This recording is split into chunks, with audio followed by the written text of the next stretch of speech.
मंच पर बैठे हुए अग्रजों को प्रणाम करता हूं, आपको अभिवादन है। मित्रों, एक कविता सुनाना चाहता हूं और सुनाने की कोशिश करूंगा। बिल्कुल नई कविता है, मैं पहली बार यहां पढ़ रहा हूं, लेकिन इस लालच का मोह नहीं त्याग पा रहा हूं कि उसे ना सुनाया जाए। मैं चाहता हूं कि मैं पहली बार पढ़ रहा हूं उस कविता को। मैं डायरी वायरी ये रखता नहीं, लेकिन ना मेरा स्वभाव है।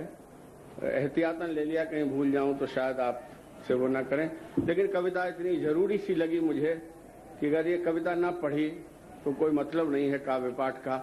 मित्रों, मैं उत्तर प्रदेश से आया हूं।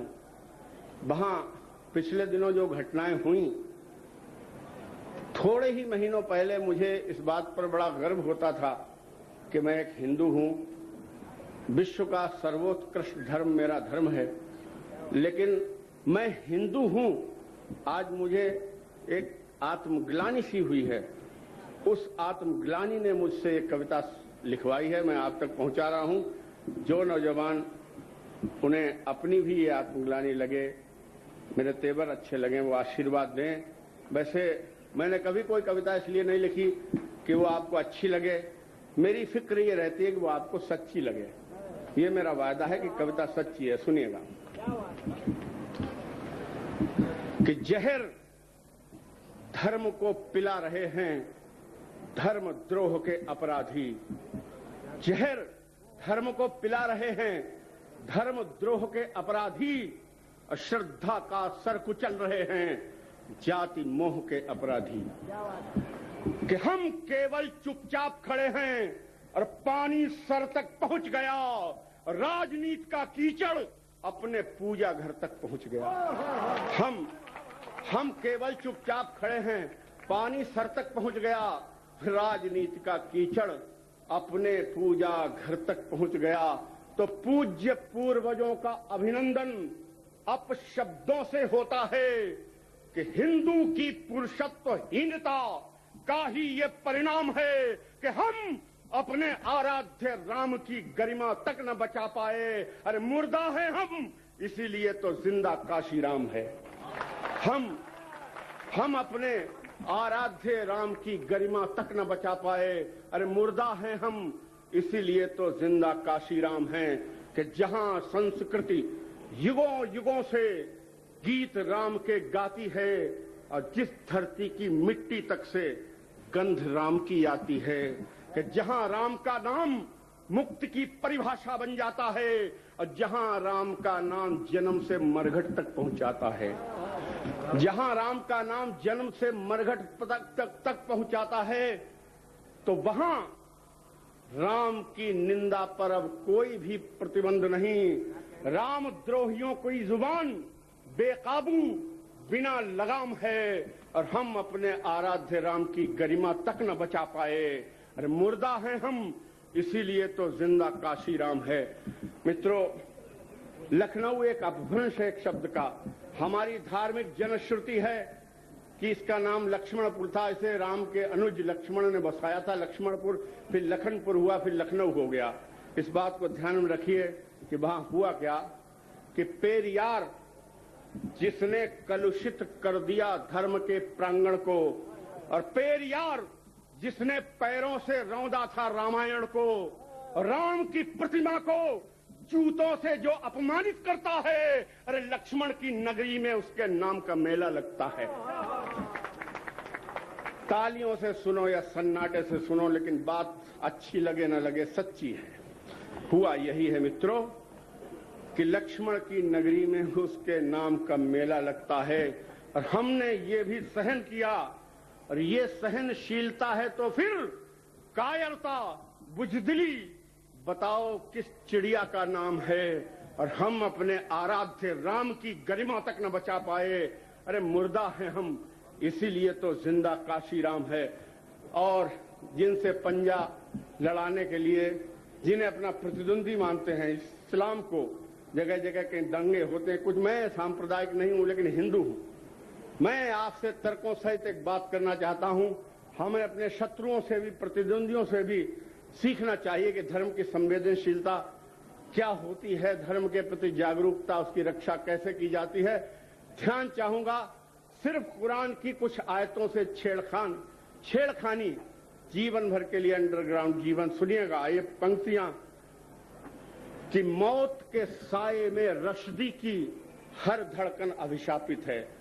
वो मौत का फतवा आज तक स्टैंड करता है। मौत के साये में रश्दी की हर धड़कन अभिशापित है और तस्लीमा की कलम देश की सरहद से निर्वासित है। तस्लीमा की कलम देश की सरहद से निर्वासित है तो वे अपने गौरव की रक्षा करते हैं तलवारों से और कातिल बनकर ही मिलते हैं मजहब के गद्दारों से। कातिल बनकर ही मिलते हैं मजहब के गद्दारों से। कातिल बनकर ही मिलते हैं मजहब के गद्दारों से। तो हम अपने आराध्य राम की गरिमा तक न बचा पाए।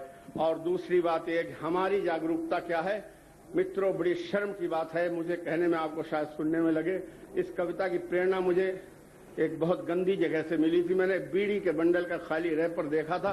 हम कितने, सिर्फ विश्व में, सिर्फ हमारे देश में ऐसा हो सकता है कि दृष्टिहीन हिंदू को अपना ही अवसान नहीं दिखता और अपने इष्ट देवताओं का भी अपमान नहीं दिखता।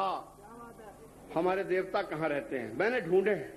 अपने इष्ट देवताओं का भी अपमान नहीं दिखता कि जर्दे पर गोपाल मिले, शिव मिले तेल की बोतल पर और विष्णु लुंगियों पर गणेश जी हैं बीड़ी के बंडल पर। आप देख लीजिए, बहुत से ब्रांड होते हैं, मैंने कुछ उदाहरण दिए। जर्दे पर गोपाल मिले, शिव मिले तेल की बोतल पर और विष्णु लुंगियों पर, गणेश जी हैं बीड़ी के बंडल पर। तो यदि कोई कुरान छाप बीड़ी बेचे बाजारों में तो समझो कि उस व्यापारी के कुनबे का काम तमाम है और हम अपने आराध्य राम की गरिमा तक न बचा पाए। जागिए साहब, जागिए कि हम अपने आराध्य राम की गरिमा तक न बचा पाए। अरे मुर्दा हैं हम, इसीलिए तो जिंदा काशी राम है। और ऐसा लगा पिछले दिनों कि अब जैसे एक पाला खिंच गया है कबड्डी की तरह, सारे दल दो तरफ विभक्त हो गए। एक वे हैं जिन्हें हिंदू धर्म का विरोध करना है सांप्रदायिक एकता के नाम पर, एक वे जो हिंदुत्व की सुरक्षा की ठेकेदारी लेकर अपनी जिंदगी चला रहे हैं, अपनी दुकान चला रहे हैं। मैं आपसे बात करता हूं कि हमने तो अपने विनाश के बीज स्वयं ही बोए हैं। राजनीति को धर्म सौंपकर हिंदू सुख से सोए हैं कि नहीं, धर्म की पहरेदारी ये नेता कर पाएंगे और जिनका कोई धर्म नहीं है वो क्या धर्म बचाएंगे। नहीं, धर्म की पहरेदारी ये नेता कर पाएंगे और जिनका कोई धर्म नहीं है वो क्या धर्म बचाएंगे। सबूत कि राम भक्त ही चला रहे हैं राम विरोधी सत्ता को।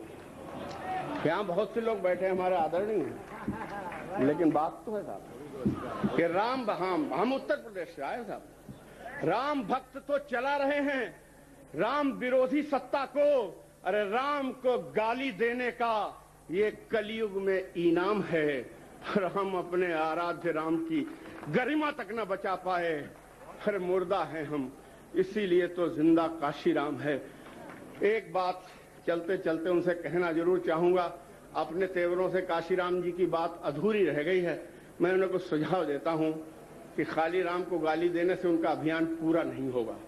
ये नहीं, कहीं कुछ और भी करना चाहिए उन्हें। आप जानते हैं हमारे आदिकाल से परंपरा रही है देश में कि महिलाएं पति और पुत्र की कामना के लिए मंदिर जाती हैं। उनके पूर्वजों के, मैं कह रहा हूं, गाली खाली राम को क्यों, कि मां को दे गाली जिसने रामायण पाठ किया होगा। मां को दे गाली जिसने रामायण पाठ किया होगा और श्री राम को शीश झुकाकर तुझको मांग लिया होगा। मां को दे गाली जिसने रामायण पाठ किया होगा, श्री राम को शीश झुकाकर तुझको मांग लिया होगा। अरे अपने बाप को दे गाली कि जिसने जघन्य अपराध किया और जिसने तेरे नाम के आगे नाम राम का जोड़ दिया। अपने बाप को दे गाली जिसने जघन्य अपराध किया कि जिसने तेरे नाम के आगे नाम राम का जोड़ दिया, जब तक लांछित नहीं करेगा तू अपने ही पुरखों को, तब तक सिद्ध कहां होगा कि तू पक्का नमक हराम है। अरे मुर्दा है हम, इसीलिए तो जिंदा काशीराम है। और कविता की अंतिम पंक्तियां देकर आपसे विदा लेता हूं कि यदि हम अपने धर्म केतु के सक्षम पहरेदार नहीं तो हमें राम की पूजा करने का कोई अधिकार नहीं। ले हिंदू संकल्प कि अपनी आन पुरानी लाएंगे और हाथों पे फिर छत्रपति की शिवा भवानी लाएंगे। ले हिंदू संकल्प कि अपनी आन पुरानी लाएंगे और हाथों में फिर छत्रपति की शिवा भवानी लाएंगे, और उनसे जिंदा रहने का हक हमें छीनना ही होगा जिनके कारण आज धर्म का पुण्य पंथ बदनाम है। और हम अपने आराध्य राम की गरिमा तक न बचा पाए और मुर्दा हैं हम, क्योंकि अभी तक जिंदा काशीराम है।